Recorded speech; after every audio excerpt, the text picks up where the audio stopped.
Hello and welcome to the AI in Business podcast brought to you by Raw Media. This week, Satya Nadella warned that businesses relying on one AI provider could effectively outsource their thinking.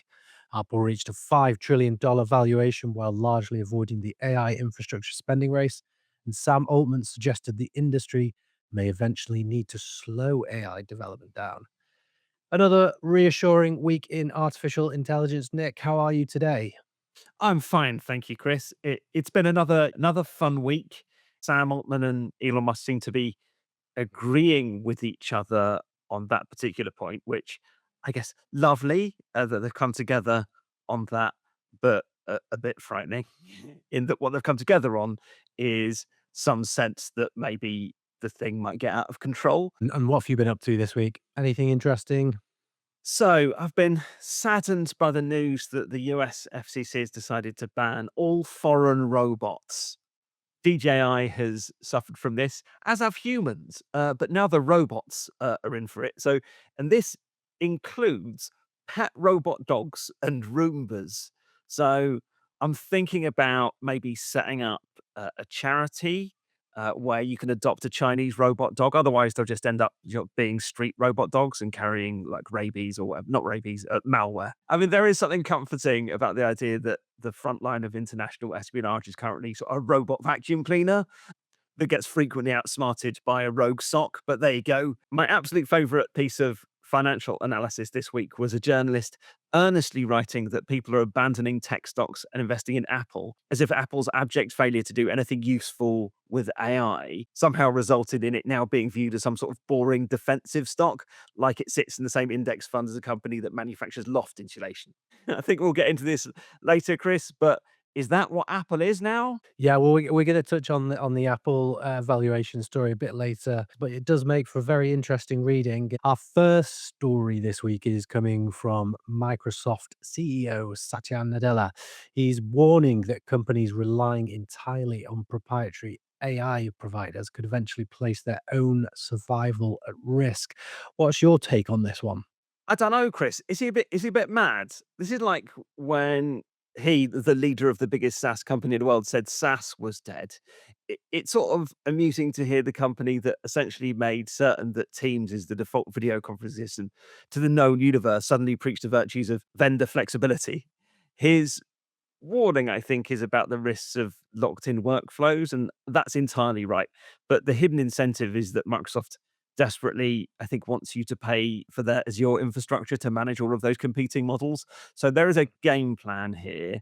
It's like being warned about the dangers of a captive market by your water utility company. I think that's a very obvious commercial angle here. Microsoft sells cloud infrastructure, model management tools, the type of enterprise layer Nadella is recommending right here. So this is both strategic advice and a very convenient Microsoft sales pitch, I think. His incentive does not automatically make the underlying warning wrong. The question raised here is, could model providers become competitors? Nadella is raising a more provocative risk. If an AI provider learns enough about your customers, your workflows, product, what prevents that provider from eventually building a similar service? So I think it's particularly relevant to startups, maybe, and businesses whose products sit very close to a foundation model. If the underlying model company can reproduce your feature, how defensible is your business, really? Google also recognized this, and I think actually there's a lot of work going into the harnesses. So actually, rather than these giant organizations needing you to use their model, what they want is your data on their servers and your compute. So I think it's really about storage and compute and how you leverage this as an opportunity for storage and compute.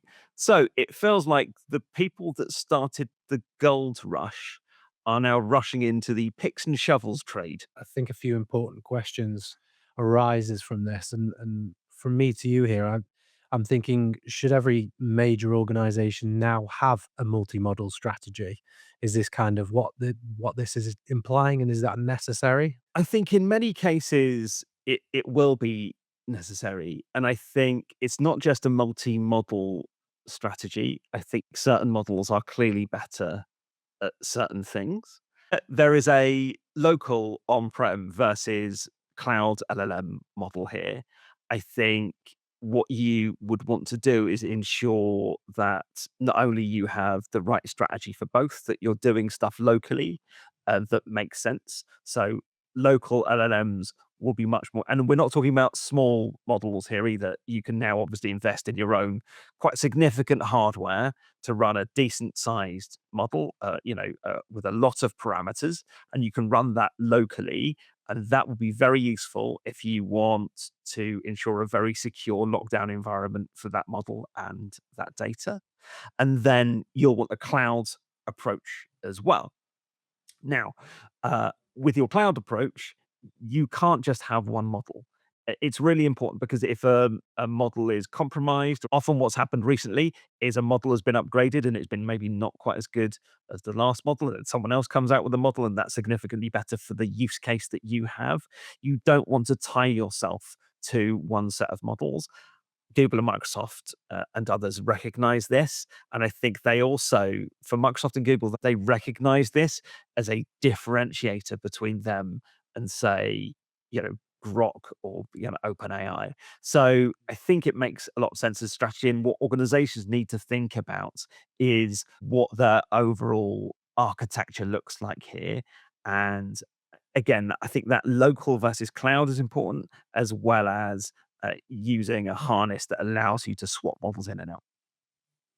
Nice, yeah, and I think the takeaway here is the warning is not simply about protecting company data, it's about protecting the company's accumulated way of thinking. Businesses spent the cloud era outsourcing infrastructure, and Nadella's warning is that they shouldn't spend the AI era outsourcing their intelligence. I think for me, that's one of the big takeaways here. Yes, whilst also sort of arguing that they should outsource it to Microsoft on some Yeah, level. of course. Well, yeah. So it's a great pitch, isn't it? And we're now going to move to the Apple story that we'd mentioned at the start of this episode. And I think this is Apple's debut mention in the podcast. And I think we're in episode 6 now. So that's quite something. And there's a reason behind that, isn't there, Nick? They've kind of been sitting out on the AI spending race, but they've just reached a 5 trillion US dollar valuation, which is pretty epic. And as you said at the start, AI and semiconductor stocks have been experiencing a sell off as investors become more nervous about the extraordinary amount of money being spent on data centers, chips, and AI infrastructure in general, which comes as no surprise, really. But like we said, Apple have been criticized for falling behind their competitors in AI, but it seems to be not such a bad move after all. It's been a bit strange because, oh god, it must be a couple of years ago now, Apple did some ads with a kind of AI Siri that was beautifully embedded into an iPhone and gave you full control over sort of many apps. And it wasn't true, it was vaporware. And this concept was originally designed around Apple's own AI, which didn't exist, then an OpenAI partnership, which I don't know what happened with that, but it kind of Yeah. didn't happen, and then a new partnership. And so there is the kind of AI Siri arriving now, but at this very moment, whilst Apple are perhaps starting to get somewhere for real with AI, they are considered by most people to be a non-AI stock. So it's become the second company in history to reach a $5 trillion valuation, largely because its investors are fleeing the very AI stocks that drove the market last year. Whilst the other tech giants are doing this sort of massive circular funding exercise, burning billions on data centers to build models and generate what is essentially a negative cash flow, although some could argue that this is a sound investment and what they should be doing. Apple's been so incompetent, I think it's fair to say, at deploying AI effectively that it accidentally turned itself into a $5 trillion company whilst it wasn't looking. Does that prove that the most effective corporate strategy is basically standing still? And I think it's a bit like starting the Monaco Grand Prix and sort of going, Joe, what? I'll just sit at the back of the grid here and just drive slowly around the track. Don't get into too much trouble because there's a decent chance I'll finish sixth when everyone else crashes out. Yeah, I mean, it's a good strategy. Do you think that Apple have sat back and avoided one of the most expensive races in corporate history? Do you think, that's kind of been a deliberate move, watching, learning, or do you think there's some strategy behind it? I don't I don't believe it was deliberate at all. I think it was entirely accidental. It's ended up Right. not being a terrible strategy, but I Mm. don't think it was, the intention at all. The controversial truth we need to discuss is whether doing absolutely nothing is actually the smartest AI strategy a board can deploy right now. Yeah. Yeah, everyone I stop. mean, we gently mock, companies, vendors, on this podcast all the time, and, we should do because, that's entertaining and, that's part of our job. But I think both of us, to be fair, wish these companies well, what we want, we're interested and excited about technology and AI. We want to see great AI, for our audience and for ourselves. So if Apple is getting somewhere, then that's great news. We do applaud all of these organizations when they deploy great products and things. I think Apple have every intention of being in this AI race, but one of the historic problems they've got is their commitments to data security. And that commitment to data security, in some ways, flies in the face of other organizations, such as maybe Meta and OpenAI, who haven't made the same commitments. That's very clear by their behaviors. So, that puts them at a massive disadvantage. But the advantage it does give them is trust with iPhone users and Mac users. And it is really important for them that it's a critical part of their strategy to ensure that that trust is maintained, because that is a massive differentiator in an AI world. Yeah, that's a really good point. And I think there's also a useful lesson here for normal businesses. Most organizations do not need to build everything themselves, but what they do need to do is decide where ownership creates genuine strategic advantage. I think for many companies, the differentiator will not be the model. It's going to be the data, customer relationships, like you said, that trust element. Always been an Apple fanboy myself, and that kind of continues through that trust, industry expertise, workflow design, distribution. Businesses can waste enormous amounts trying to own technology that does not differentiate them. Apple probably have got this spot on. I read stories, Nick, now, and I always think of you. My question, I'm not sure if that's a good thing, Chris. no, no, but the first thing that came to my mind was to ask you whether Apple had fallen behind on AI, and I think that's obvious from what you've been discussing there. Or has it been more financially disciplined than companies spending hundreds of billions to own the entire stack? I don't think it's been disciplined. I think it's been hamstrung. Um, Okay, but that's made it more appealing to certain investors. So, I do think, that there's gonna be a change of leadership at Apple. So I think we should be prepared for a change of direction and a figuring out of maybe a better AI strategy, but there will be an AI strategy. nice. And our final story in the media this week comes from Sam Altman, who's saying AI development may need to slow down. What do you think on that one? If he's saying it, then we should take it seriously. Um, not because I think, I mean, in truth, I don't have any great respect for him. I think there are other people who are better leaders in this space. However, I think it's surprising that he's saying it. If he's saying it, because he's not risk averse. They are concerned partly about the Chinese models. I think that for some of these AI CEOs is actually much more about competition than risk. So that's worth bearing in mind. But I do think that this is an opportunity because we do need to ensure really good alignment. And when we're building models that can break out of their sandboxes, whether that was intentioned as a PR move or not, the fact that it can do that, I think, is a concern. And I think we really need to be with the mythos stuff as well. I think we need to start getting concerned about how we attack this globally and ensure that we're not at risk from lots of different parts of the world, not just our own. Yeah, and this may need fact checking, but I believe his comments have come after the OpenAI and Hugging Face security incident. Do you think that these kind of comments could have been partly influenced by such an incident? I think that's probably quite likely. I don't think it's part of the PR move, though. There's something about this one that I think makes me think that Altman is serious about this. And I think he used the words pacing, so the pace needs to slow down. So the word sounds reasonable here, but the practical meaning, I think what he's saying is unclear. Does pacing involve slower training runs, delayed product releases, more time probably for safety testing?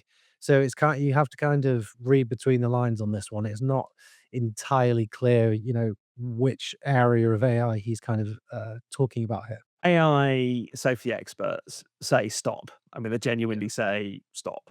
And that makes sense. If you're not sure what you're going to build in the next few months, stopping seems actually like not a bad plan. We've got a lot of capable models right now. So stopping actually doesn't harm most enterprises.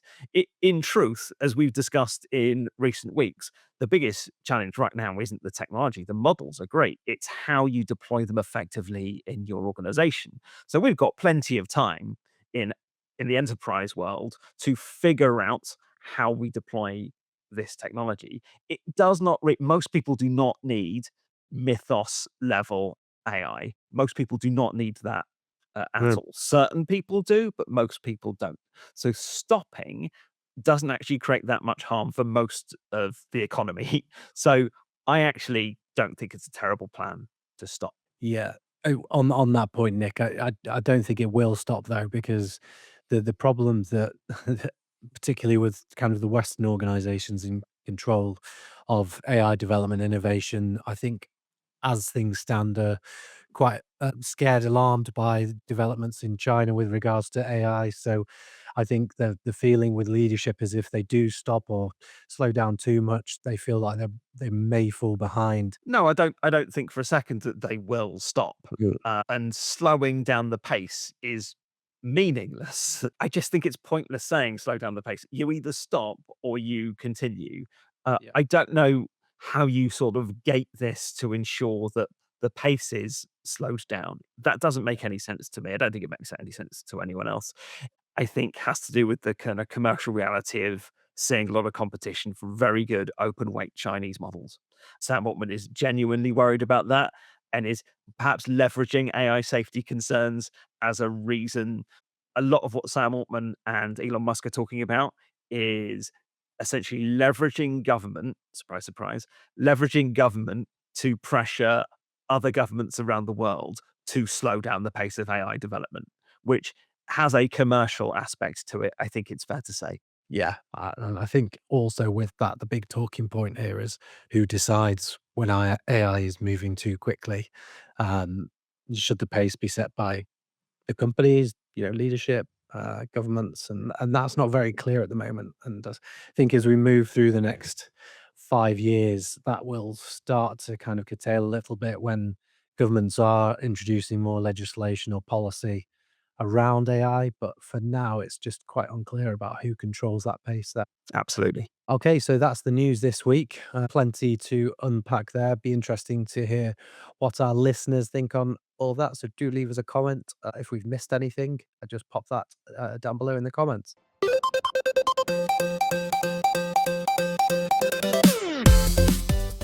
So we're into Bad Robot, and this week, PwC reports contain apparent AI hallucinations. It's a big case of bad robot here and bad business. I mean, PwC, don't they advise on responsible AI, Nick? I've got a sense that you knew I was going to have my attention on this one because I do have a bit of a bee in my bonnet about consultancies generally. So essentially, PwC published official thought leadership reports, and this is what we pay them for. Like, Mm. thought leadership L is very Lots of important. money as well. Yeah, yes. And these reports are riddled with hallucinations and completely fabricated citations. Now, technically, there's a lot you can do to enforce citations if you're using AI. I mean, definitely proofread and double check the citations if you're creating a report, and especially do that if you're PwC.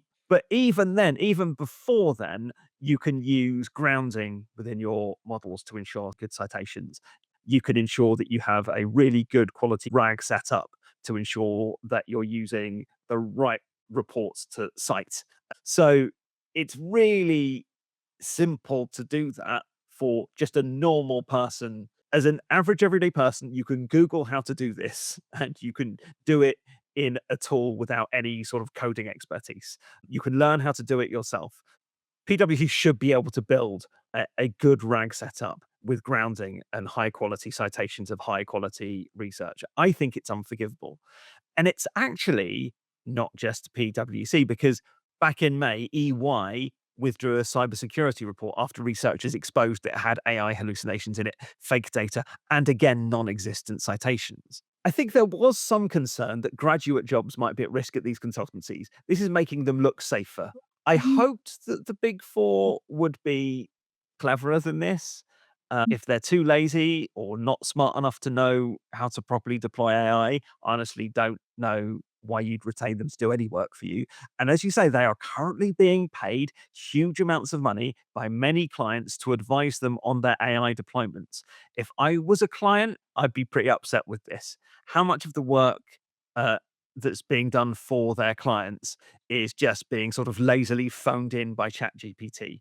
And if it Yeah. can be phoned in, is our entire knowledge economy built on deliverables so devoid of meaning that a broken algorithm can seamlessly replicate them? AI may create the hallucination, and I think it's a bit unfair to be calling this out on Bad Robot from a technology point of view, because human assurance determines whether it escapes into the world. I think the big thing here is reputational risk for BWC. Yeah, I blame the It's parents, Chris. yeah, exactly. It's that we should probably build a good robot into our segment here, because we're giving AI a bad name in a lot of regards here, and also severing a few potential relationships with firms. There is What? good robots out there. Yeah, There are good robots, Chris. I completely agree. We will, on this podcast, we will call out things that could be better and should be better, because our main audience is enterprises who are reliant on vendors for good quality products. And that's what we want as well. And we also want really good vendors. And so I agree. Let's make sure that we are giving them their dues when there's a good model. Maybe there's an AI that saves a life, we should definitely mention that. yeah, we'll look into that one for the next one, Nick. Does verification become the most valuable part of professional work? Because clearly BWC are not on their own on this. You've mentioned EY, and I'm sure some others are guilty of this, but maybe being a little bit more careful on the human element to it. So verification, is that becoming that more valuable part of professional work versus the actual information gathering and thought leadership, high level thinking items being shared? Verification serves two purposes. The first is it just makes sure that you're meeting a quality standard, and you should have some quality standards. But the other thing it does is you build the verification into your systems. So you can refine and improve the models that you're using based on the verification. If it's making the same mistake over and over again, why would you allow it to continue doing that? You can then build in a prompt that says, well, don't do this anymore. um, or when you mention research, please cite the research, and all of the research that I want you to cite is here. And don't cite any research that isn't here. And don't make any points that aren't backed by the research. So, there are systems, really basic systems, really basic thinking that should be in place. Verification should be in place, but verification is part of improving AI. It's really vital and important. And I think all of the people in the industry, in the AI industry, would tell you that. And that's this week's Bad Robot, proof that AI can save hours on writing a report, particularly if you skip the time consuming steps of ensuring the report is true. So, on to our next segment of the podcast, and we're back with our AI Agony Ant, and that's you, Nick. So each week I put out some feelers across our socials to get you listeners to write in and share a problem. We've had a few in this week, but we've only got time for one. So do keep sending them in, and we'll pick the best ones each time to have a look at. And Nick, today's correspondent has an adoption problem or possibly an enthusiasm problems. Our leadership team has decided that every department must demonstrate how it is using AI by the end of the quarter. The problem is that managers are now forcing AI into processes where it adds very little value. We're generating more reports, summaries, and presentations than ever, but nobody appears to have more time, and half of this output is not being read. The company is measuring licenses, logins, and prompts as proof of adoption, while employees are beginning to see AI as another box ticking exercise. Oh no. How do we stop this becoming productivity theatre without making ourselves look resistant to innovation? One way of dealing with this is sort of have at it. What are you being quoted on? Because you could just open up sort of Claude Code or Codex or Google AI Studio and ask it to develop an app that just eats tokens. Call it a token monster, like the Cookie Monster, but for tokens, and integrate that into your local environment, or that just randomly logs in and randomly prompts models. That'd make you look good. That'll make you look like you're adopting things. But really, is that what we want? It's kind of like the administrative misery of a mandatory compliance training module, but the mandatory compliance training in this case is horribly expensive. It's actually delivered in person by Robert Downey Jr. and Lady Gaga in small 8-person meeting rooms. So you have to pay them both to roll out the training every day for like 2 weeks. And Gaga insists on staying at the Mandarin Oriental in Hyde Park. But the trainee's in Manchester, so you have to pay for a pink horse-drawn carriage to pick her up every day and take her to the venue. The horses have to be pink, by the way, not just the carriage, and she won't leave before 10 a.m. and she has to be back by 4. And don't forget the rider. So the profound misunderstanding is that executives somehow believe measuring software logins equates to measuring business value, or measuring token use or prompts equates to measuring business value. And that metric is like assuming that a supermarket is running flawlessly because there's a massive queue of people waiting for an assistant to clear an unexpected item from the bagging area. As we know, self checkout machines don't know how much an onion weighs. So you're listening to this podcast, so that's a very good start. Well done, right? Um, if you know what the organization needs to do in order to benefit from AI, and we talk about these things on this podcast all the time, it is about being really focused on your why, your outcome, and how you reinvent what your organization does using AI and using technology. That is a conversation that needs to be had with your leadership and your executive team. And maybe they'd appreciate it, because what this is symptomatic of is an organization that thinks it should probably use AI, but doesn't know how, or more importantly, why. And that conversation has to happen. Yeah, I think this raises the bigger question of should organizations set AI adoption targets at all? Feels like a very unnecessary kind of KPI.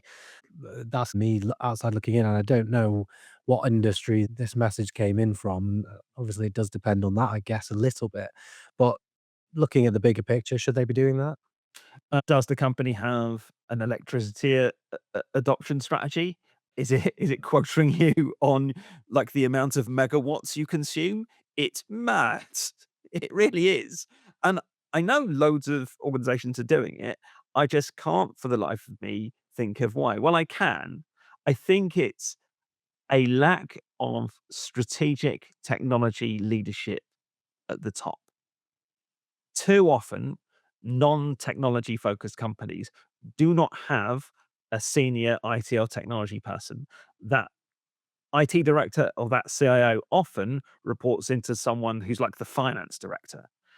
That's a real problem, because the right conversation is missing from the top.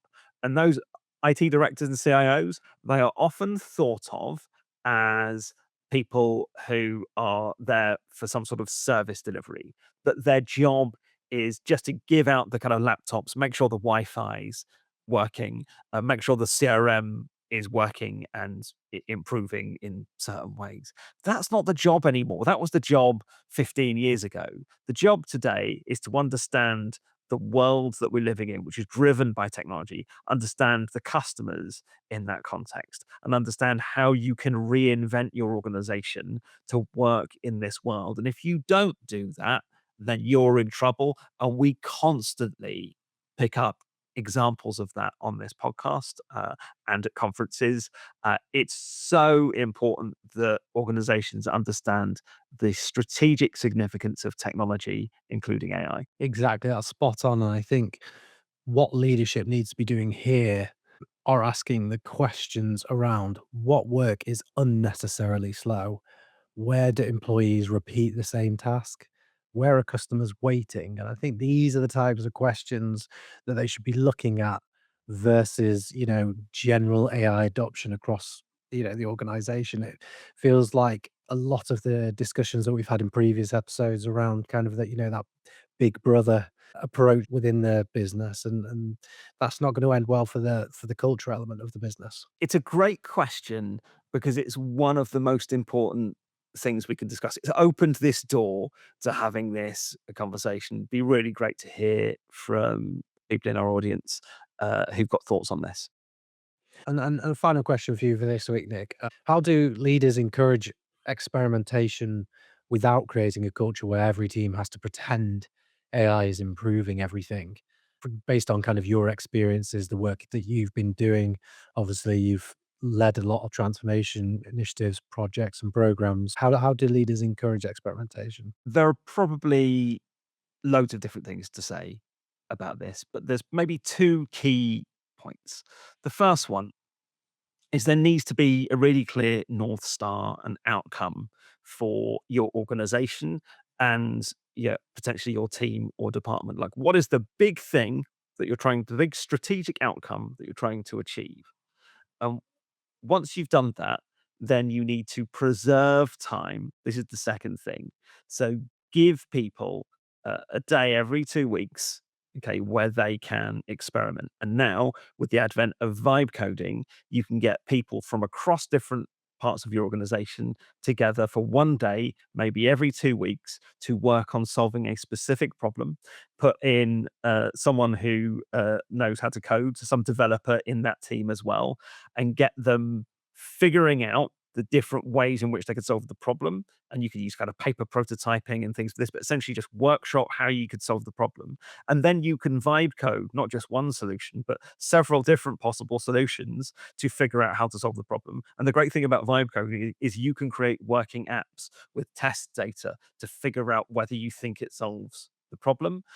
The other elements I would apply to this are things like human-centered design and user experience. So what if you could not just get people from across your organization to coordinate on this idea? What if you could bring in your customers to work with you on it as well? And that means you're delivering something that meets the outcome for your organization, solves a problem for your customers, and really importantly, it keeps your wider organization really engaged on this idea of AI as an opportunity. Nice. And on that, Nick, I don't know if you thought when we started this podcast that you'd fit into the role of agony aunt, but I think that's some really good points raised there, and hopefully that's useful to our listeners. So hopefully you can take away some insights there and apply that within the organization.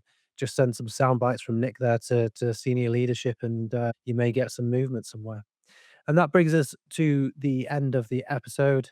Of course, if you've enjoyed the episode, please follow or subscribe wherever you're listening. Do leave us a comment. And if you've got an AI workplace dilemma, Nick will hopefully dissect that as usefully as he's just done there. We thank you for listening. Nick, thank you as always. It's been a blast. Cheers, Chris. Cheers, Nick, and see you next time.